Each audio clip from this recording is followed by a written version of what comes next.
Trump कोणाची वाहवा करतात, कधी वाहवा करतात आणि 2 दिवसांनी ती वेगळी भूमिका घेतात. भारताविषयी त्यांनी काय काय म्हटलं सगळ्यांना माहिती आहे. अलीकडच्या काळामध्ये कालच ओमानमध्ये भारतीय जहाजावरती हल्ले झाले अमेरिकेकडून.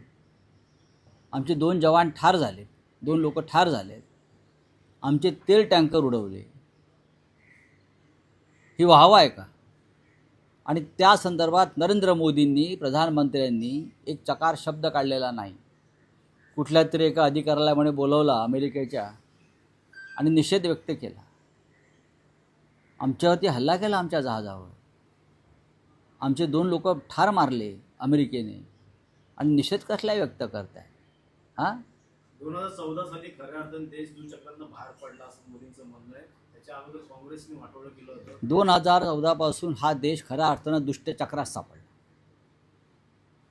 2014 पासून सुरू झालेलं दुष्टचक्र आतापर्यंत सुरू आहे आणि या दुष्टचक्रातून बाहेर काढण्यासाठी देशाला आणखीन एक स्वातंत्र्याचा लढा उभारावा लागेल आणि त्यासाठी आमची तयारी आणि जुळवाजुळव सुरू आहे.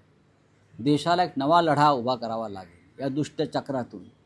जे दुष्टचक्र ब्रिटिशांचं होतं, जे दुष्टचक्र मोगलांचं होतं,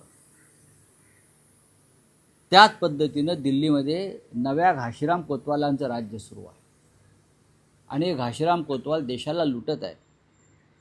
त्याच्यामुळे आम्हाला सगळ्यांना एकत्र येऊन ही लढाई लढावी लागेल.